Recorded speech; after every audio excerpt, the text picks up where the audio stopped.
a podcast to inspire your growth. I'm Karen Morales, and your host in helping you find ways to make positive changes for your business, health, relationships, and life.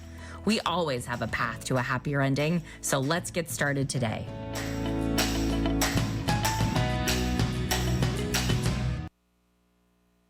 Hello, and welcome to today's edition of Momentum Magnet.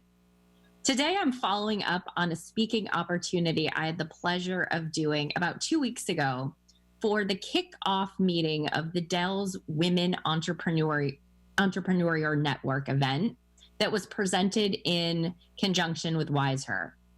And for that wonderful speaking engagement, I was able to take questions from an audience of female entrepreneurs across the country on some of their most pressing marketing questions.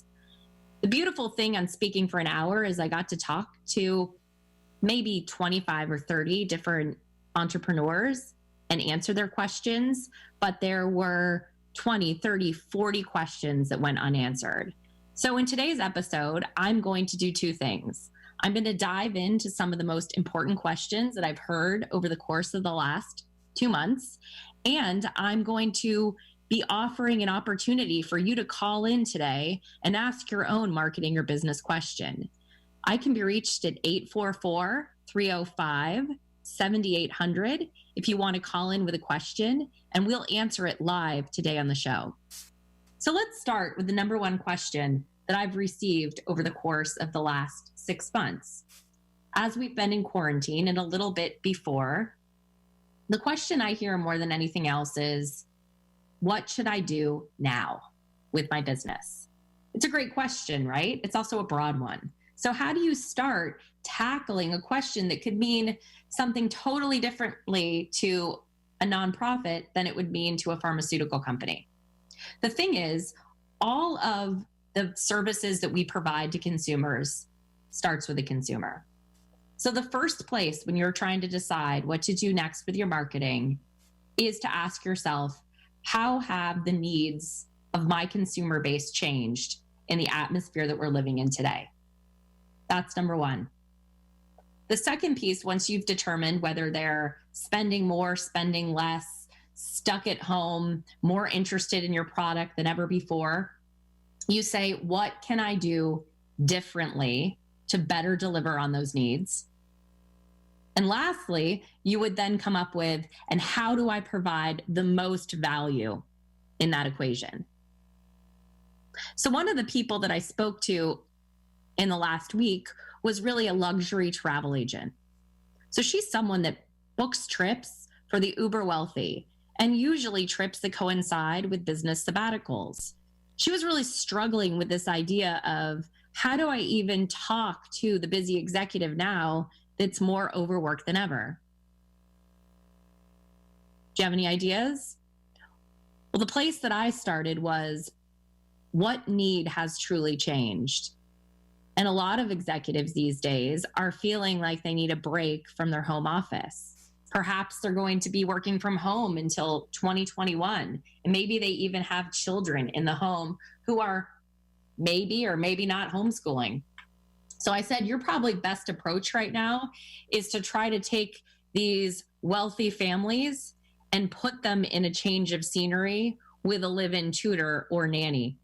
I said, you could probably reach out to many executives at large organizations and find out what they would be willing to do or spend to go live in a house with a pool and a built-in teacher for their children so that they could live and work with a little more balance. I think thinking about how you can approach your target audience differently in the age that we're living in and the time that we're experiencing today is really the first place to start. And that leads us to the next question. In this day and age, in this era, is there really one marketing tactic that everybody should be doing? And my answer to that is no. Just like there isn't one diet that's going to work for you, maybe not an exercise plan that everyone feels comfortable or willing to tackle, there's not going to be one marketing tactic for everyone. There's a marketing strategy that every strong business should have, And that goes back to the first question. It's doing everything around solving a need. People don't want to pay you just for your time. They want to pay you for value. So if you're always approaching your business and your offering as to how you're providing the most value to your consumers, whether that's a organic supplement, a accounting service, or a computer network, you will continue to do well and grow if you're focused first on the strategy, not the actual tactic. Next question I heard recently was, how do you manage the macros when there are too many things happening at the same time? Well, isn't that the truth? I mean, I think for most people, the last 4 to 5 months have been some of the busiest times in our lives. While we've been locked down and maybe spending more time in our houses or our apartments, there has been this feeling that more is falling on the plate. And maybe if the actual things on your to-do list haven't gone up, you're at least feeling maybe a little more pressure, a little more anxiety, a little more unease about what's happening with the future. So the best thing to do when there are so many things happening at the same time is to do less. Simplify. Take a deep breath and look at all of the items on your plate and determine which one is going to bring you the most value. So if you're a business, I always start with sales. Revenue as the driving factor for most businesses, or donations if you're operating as a nonprofit, would be the number one place that I would start. You start asking yourself, am I meeting my goals? And if not, what can I do to bring that number up? At the same time, there are many businesses that are crushing it right now. I have current clients in my portfolio that are seeing 2x the return that they did pre-COVID. Groceries, luxury goods, pet care items, consulting services, a lot of those disciplines are seeing a large improvement in their numbers today because their services are more in demand. And for them, a lot of times, the answer is not about putting more pressure on the sales and upping that revenue number. It's about, how do I create better operational efficiency so my team can keep pace with the demand? If you're in a place of overwhelm and concern about what to do next, I would strongly suggest that you take a pause and look at paring things back before you add things to the equation. Oh, I just have a new question that came in on one of my social media channels. It's a really good one. This is a detailed question, but it's important. Is there an advisable talk track to position yourself if you have created an industry disruptive business? Great question. I often am asked to consult with CEOs and founders about creating that origin story. And one of the first places that I start is to try to understand, what was that pivotal moment that got you to the idea? So if you take a step back and think about some big businesses that we've all heard about, many of us understand the founder story of something like Uber. So Uber was founded because two guys were standing in the rain in Paris looking for a taxi, and they thought, wouldn't it be cool if we could call one to us? That is a perfect origin story. It's an origin story that gives you some humanity and a memorable reason why they started the company, and it also clearly defines the problem they were trying to solve. So if you truly have an industry disruptive business, then you had a moment in time that a consumer problem was so loud to you that you felt called to answer it. That is your talk track. I think the beauty in a story of something like Uber, or even the founding story of Airbnb, which was really, I couldn't find a room to stay at a conference. And I ended up staying with a friend of a friend who toured me the city and gave me such a behind the scenes look that it made the conference more impactful. And it brought this idea of, wouldn't it be cooler to travel places and get that homegrown feeling? So the beauty in both of those is that it's clear, it's simple, it addresses a need, and there was a clear moment in time that the story presented itself. And that's the way I would tell your origin story if you've truly created an industry disruptive business. What are the KPIs for the new normal? Is break even acceptable? And when is it appropriate to begin focusing on profitability and margin? All right. Well, first, I will let everybody know I am not a CFO on demand. I did not take college level accounting or finance classes. In fact, I was in the communication school. But I will say this: if you have a business, you should be paying attention to how much money you're able to keep in the bank. I believe you should start every enterprise with a lens towards profitability and revenue. And margin should be something that is kept top of mind from the beginning. I was recently contacted to talk about a healthcare startup in a very crowded space, but with a very unique angle. And I told them a very simple philosophy that I share with most of my clients. And that is, don't go out and pay for advertising right away. If you have a strong product and you can have, or you should always have, a disruptive benefit, and you have the added bonus of having a large community of people who know, like, and trust the founders or the genesis of the idea, then go there first. Sell into your base in a sort of friends and family way and figure out the idiosyncrasies of bringing this brand to life, right? You've got to figure out what message drives adoption. What's my price point? How do I upsell?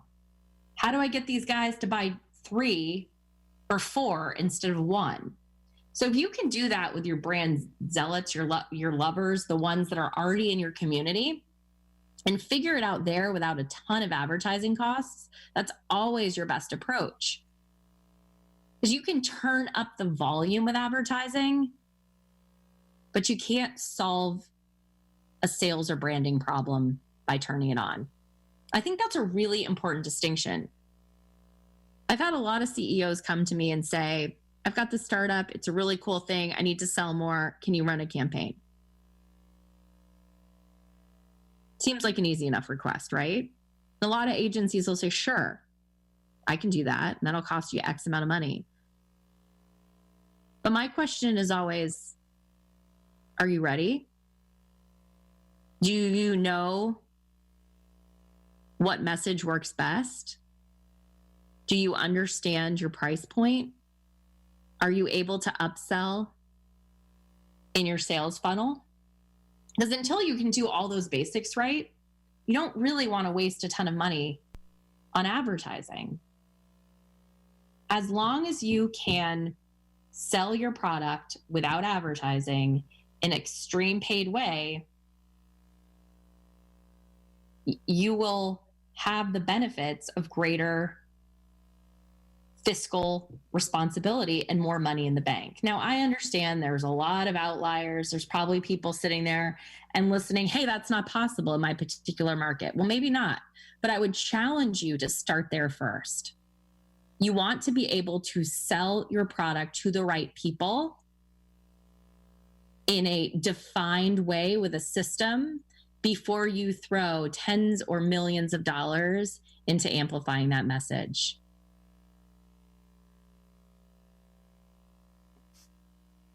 So shifting gears and going from some of these really big macro questions to some of the really more detailed tactical things that come up around marketing channels. I think one of the biggest questions I hear is always around social media. Sometimes it's around, should I be on TikTok, or do I need to have a real presence in video? Those are all decent questions, but it really comes back to what is the role of social media? And it's really about creating relationships. So I was asked recently a nice take on this question, a little finer tooth comb on this general idea. And the question said, it feels like social media has changed the rules of marketing. It's now more focused on relationships. Has this affected your approach?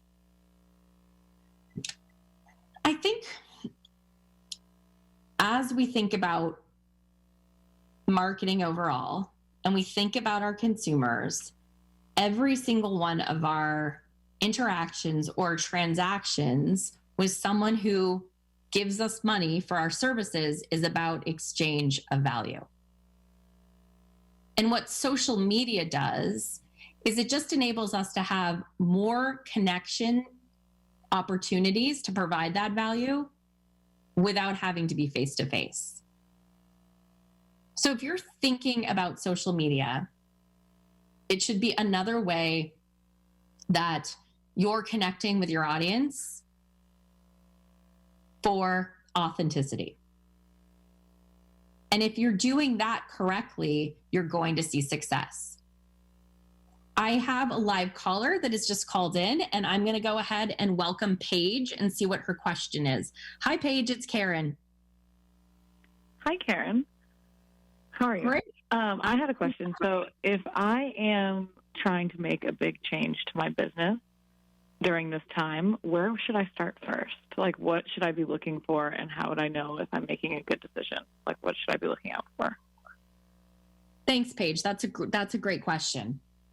So as we first started this episode, we talked about one of the biggest things that we have to keep in mind when there's a monumental societal change. And I mean, we haven't had one maybe this big for a few decades. And that is, how have the needs of my customer base changed based on what is happening in today's COVID landscape? So the first place I would say is, and I looked at the chat, you have a personal training business, is that correct? Correct. Great. So for you, your clients are home, and depending upon what market that you work in, you may not be able to see them in a one-to-one fashion. Is that true? Right. Yeah. It was mostly in person. Right. And now that's not always a possibility. But the beautiful thing is people's desires to be in shape haven't really changed. And in fact, are you finding that your customers are actually more focused on getting into the best shape of their life now that they're home and have a little more time on their hands? Definitely. Yeah. So I'm definitely seeing that. For you, the change is the desire and the need in the market has increased, but the way that you deliver it needs to change. So you have to take the fervor and the action mindset that people have for personal training, and you have to deliver your services in a different way. So for you, it's about the customer experience on working with you. So while it used to be, would you meet them at a gym in your market? We'd meet them at our own gym.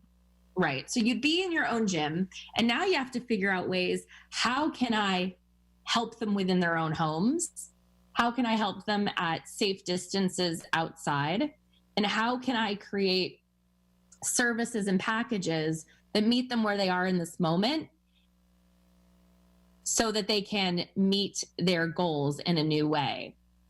Package services and reaching out to them with a lot of value is definitely the way to go in COVID. I actually heard a really interesting example of a 5-studio spinning exercise franchise in the Boston market.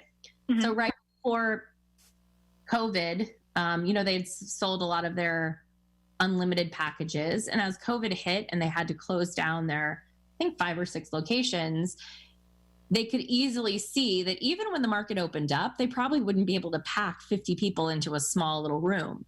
So they sold every other bike in all of their studios and started to offer Peloton-style online classes. So by doing that, they were able to get a 1, influx of cash, 2, keep their base sticky and not running to one of the competitors, which in their mind was, if we can't do in-person spinning classes, these people are going to all go out and buy a Peloton. So let me get to them first. And lastly, it kept a way that if you didn't want to buy the bike or you already had one, you could still stream their classes as part of your membership or for a small fee. So they were able to take the needs of the consumer and flip their business model to meet it. So I would say to you, one of the ways in which you should be thinking about this is as an opportunity to deliver my services in a different way. And if done correctly today, even when COVID ends, I'm going to have a new way to reach more people, which could actually position me to have better business growth in the future. Does that help? Okay, I understand. Yeah, no, I totally understand. Okay, thanks, Paige, for calling. I hope you have a great day. And I know I'm one of those people is trying to get fit in quarantine with my Peloton. So I understand that it feels more important now than it ever did. Yeah. Thank you so much for your help. No problem. Okay. So the next question that somebody wrote in was, what comes first? Product development, project planning, marketing roadmap, or start at the goal line and wisely implement backwards? This is like one of my all-time favorite questions. This is why. Whenever you're trying to create change in your life, you have to start first with what it is you want to accomplish. It is always about the what and the why versus the how. Now, I see more than anything else in my life and business, people coming to me and saying, I have do all these tactics and I want them to work better. And I always say, that's wonderful, but can we stop for a second and can you tell me what you're trying to accomplish? When you can start at the top of the house and say, for a business, I want to generate $10 million in revenue this year. Or for a person, I want to run a marathon. From there, you can get much clearer about what are the tactics to support it. So always when you're starting fresh, think about what it is you want, why it matters, and then get into the roadmap on how that can come to life. Another lens or idiosyncrasy that you should think about when you're planning the tactics to support your vision is really making sure that they align with what you like to do. Now, all of us are different. I own a marketing agency, and prior to that, I worked in corporate America for years, running enterprise Fortune 5 and 100 accounts for major brands like Delta Airlines and American Express. I did work for Microsoft. I did Fidelity Investments, Santander Bank, big brands, right? And a really important thing when you're trying to frame a goal is to know where you're starting and to work towards that objective directly.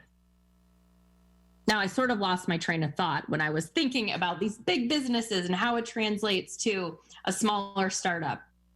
But you get the idea. To move forward, you have to start big and create your tactics accordingly. I remember where I was going with that. A lot of people will come in and talk to you about the tactic. And I know even in my own business, when I was starting out and growing our agency, I watched what a lot of people did. And I saw these really intricate social media outreach campaigns that would include video and paid Facebook ads and driving to a lead magnet. And it would have outbound calls and email follow-up. And I mean, I tried that. The thing is, those systems sucked the life out of me and my team. And you know what? They didn't really work because my number one referral source was always former clients. And when I talked to a referral, when I chatted with someone at a networking event, didn't feel like work. Sales were effortless. And when people came to me in those ways, they were always my greatest relationships. So I quickly had to listen to my own ethos, my own sense of values, and my own strengths. And that was show up in places where the right audiences already are, be yourself and provide value, and the business will come. Now, understanding if I'm going to go from a multi-million-dollar business to 10, 50, 100 million, that strategy is going to need to change over time. But in the beginning of your business, do what is natural to you. Because it is better to put out less force to get the results than to stress yourself out doing things that you don't love. I've actually had businesses come to me and say, "Oh, we need an influencer campaign, a thought leadership campaign, and I'm going to write it." And this is, the founder, CEO, or maybe the head of marketing telling me. And I said, "Great, who's going to write it?" And they're like, "Well, I am." Okay, fabulous. Do you like to write? No, I actually hate it. I always stop them and say, time out.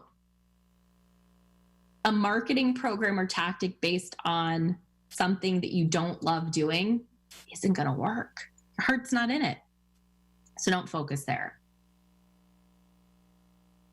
So if you're going to start a tactic to get to your big goal, also make sure it's aligned with your values and what your natural propensities and talents are, unless you're going to give it to someone else on your team who's a tactical expert in that field, or it just won't get done well or consistently because you don't want to do it. Next question. What is the best way to build a community around a product or service if you're not comfortable with hosting live events or video? Great question. So my response to something like that would be, is there any other way to get in front of your consumers right now rather than live events or video? Do you have an email list? Do you have telephone numbers? Do you have the ability to text message them? Can you afford to send printed materials? Are there ways that you could reach out to them via the press? So yes, there are always ways to build a community without hosting live events, which right now are pretty hard to do, or video. But you have to think about, are those other channels what my core audience wants to receive? Email is a great way to reach out if you're not comfortable yet on video. But you also have to remember that people are besieged with email right now and sitting behind their laptops many hours a day. So you want to be mindful about providing value and making it feel less like sales and more like a value exchange, often wrapped in a story, so that it feels readable and like a dialogue that you'd have with a friend versus a company trying to tell you something. The next question is, what fields do you recommend for marketing small companies? It's a good question. I don't think there's any particular tactic that works for all small businesses.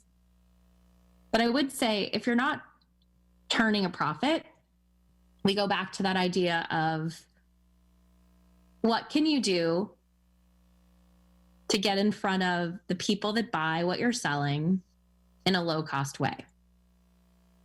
So for small companies, that's figuring out, how do I reach people with low or no cost tactics?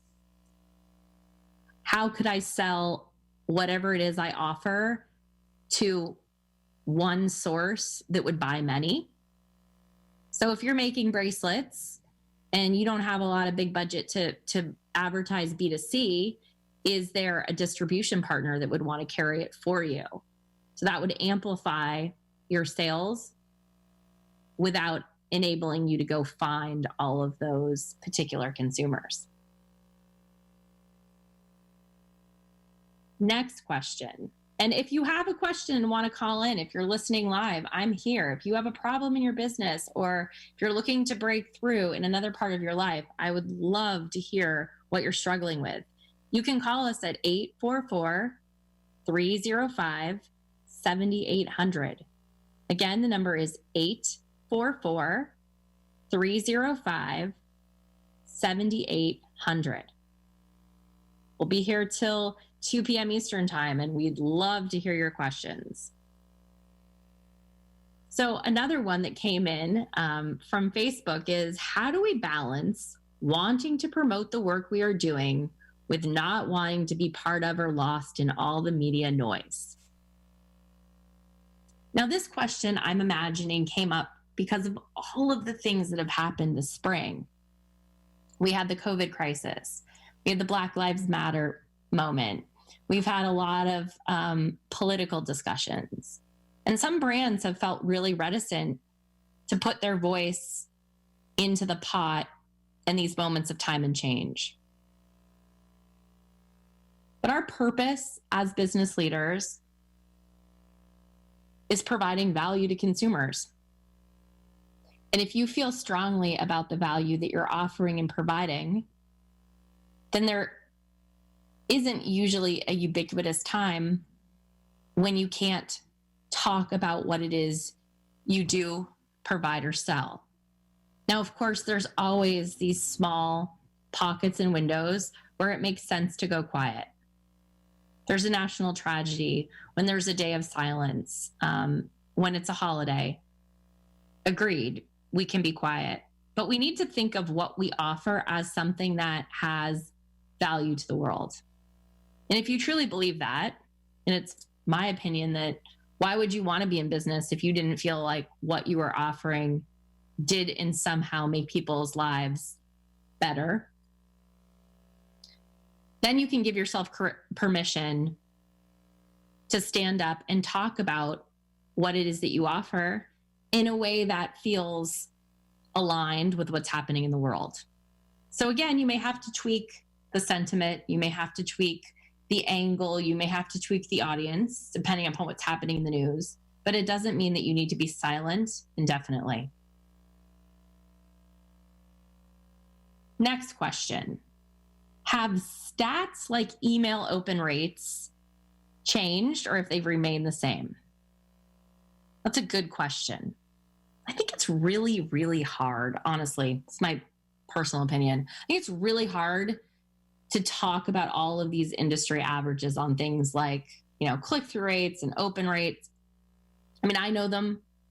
I know a response rate is usually less than 2%.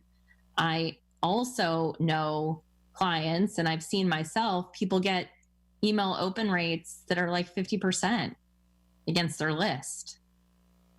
So I think it really matters for you to look at, is your trend line in your own business going up or down? I care a lot less about what the industry is doing, and I care a lot more about what you're doing against your benchmark. So instead of really bothering yourself with worrying about what people or pundits promise you is the average of other brands like you, Just look at your own business and decide, am I going up and down, and why? Is it because consumer behavior has changed? Is it because the quality of what I'm providing has changed? Is it because maybe I need to look at the frequency cap in which I'm talking to people, or maybe put a little more value in what I'm saying? I think if you start there, you're going to have more success with figuring out what to do next.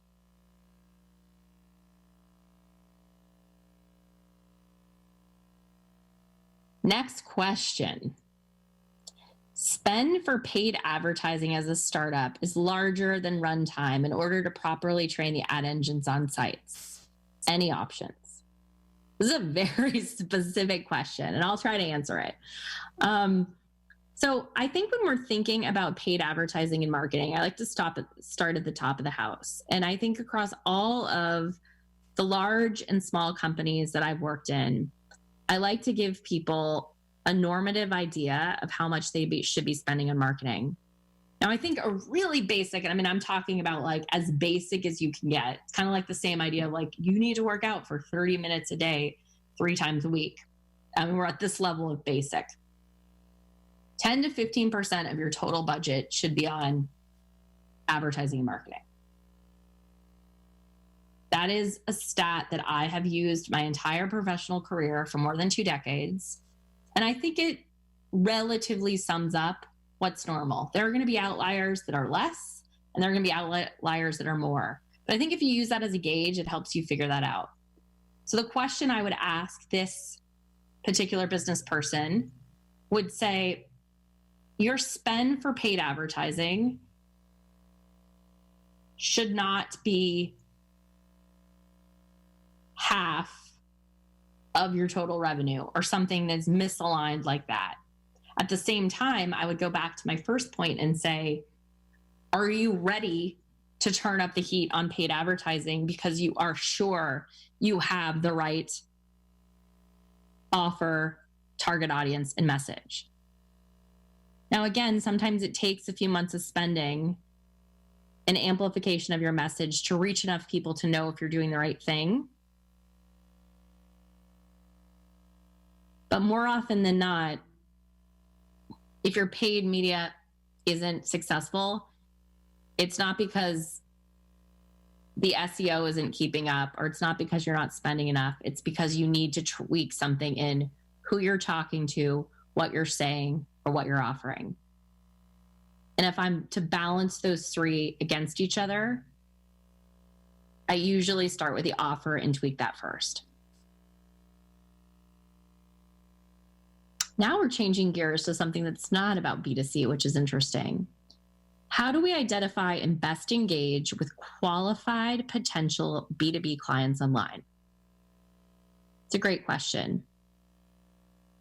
I'm actually going through an exercise with an enterprise B2B company right now, and we're doing this exact thing.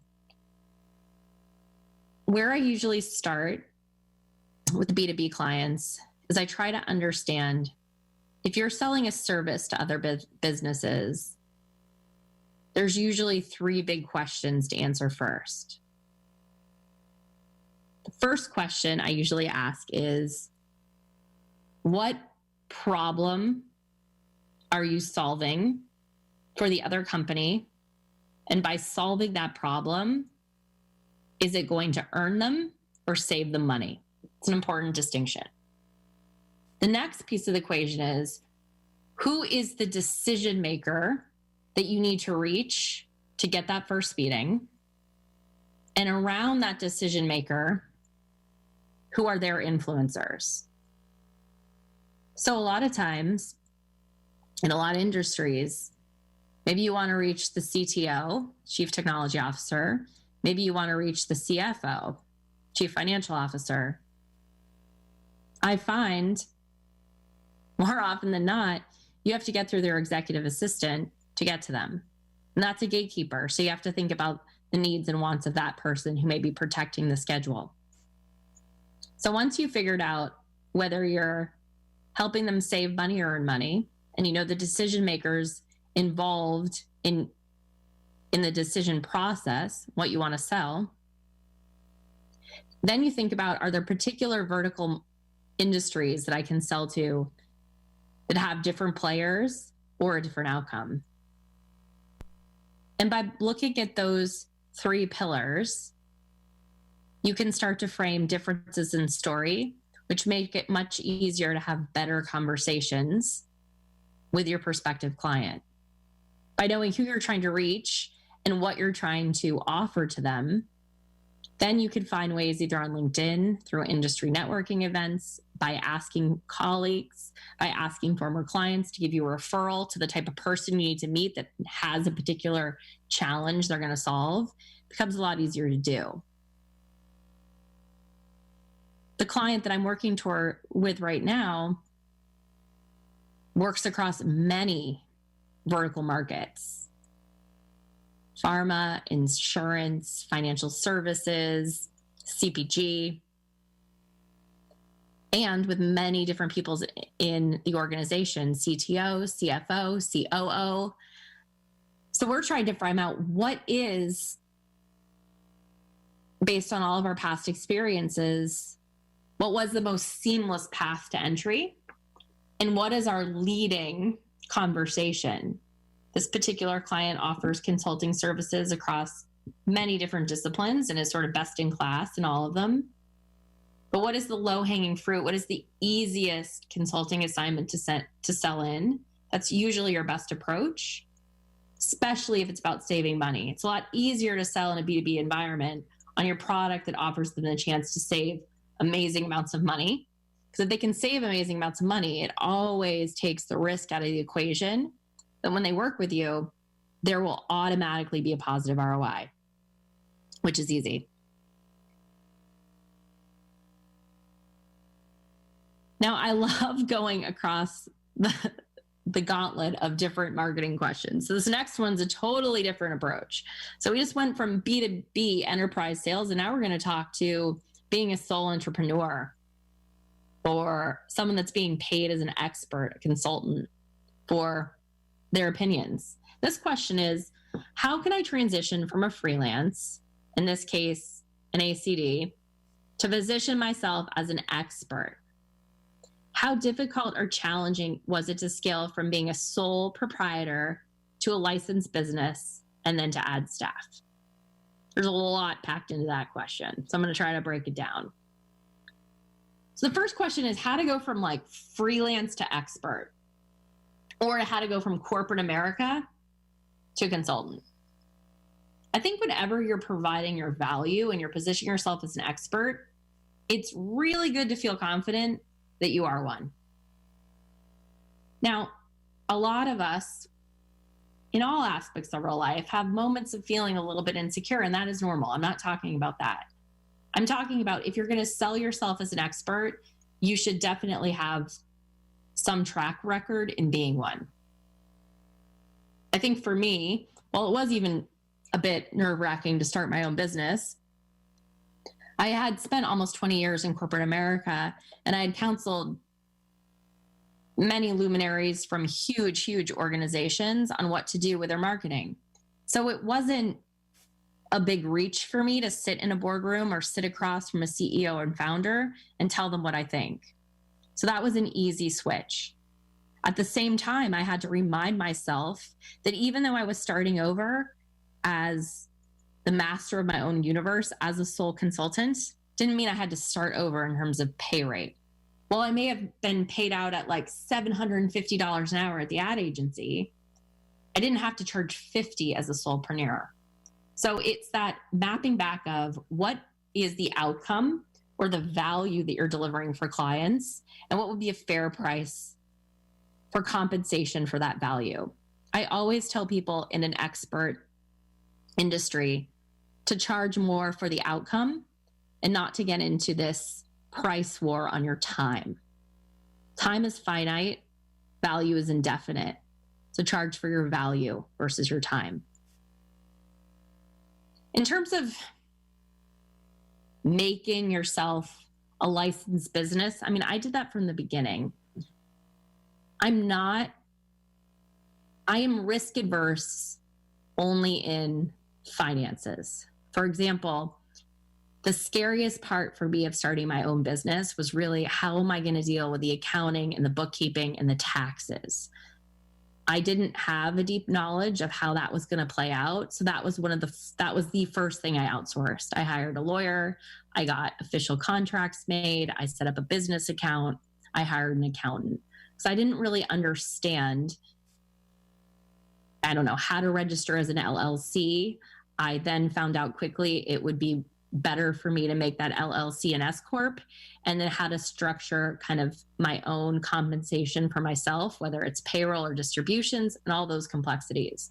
So I think you quickly want to figure out, if you're not comfortable with an element of the business that is required to actually be an owner, then find a way to outsource it from the beginning. For me, getting rid of the accounting, the finances, the legal, the taxes was perfection, because it was something I was never going to learn and I didn't want to. So that was an easy place to start. In terms of adding staff, if you've never been a manager before, I would imagine that would be pretty scary and challenging. I had managed big teams for my whole life and my whole career, so that was not hard for me. And I actually had, one of the things I sell our agency on is my Rolodex of talent. I mean, I know people in every skill in marketing, and I've had personal experiences with them on many, many brands. So I was able to always pull from my network to hire. So it wasn't really a scary thing. If you're starting a business and you've never managed anyone, then I think you should do a little bit of research and really figure out what makes good hiring practices. How do I do that? And how do I manage a team? Because all of those are growing pains. They're all things I've learned in many years of large agencies, and something I was able to take into my own business. Next question. Tips for scaling when revenue is under $50,000. So I have a momentum philosophy for marketing, and it's a strong brand with consistent sales and constant optimization. So if you're under $50,000 in revenue, then I would say you're not even at the scaling part of the business. Then I'll make that clear. If you're in a smaller revenue situation, I think you have two levers that you need to play with. The first is, have I defined the problem that I solve in a way that resonates with the right person to buy it? And when I've done that well, what is my system for getting that brand message in front of the right people and having them purchase it?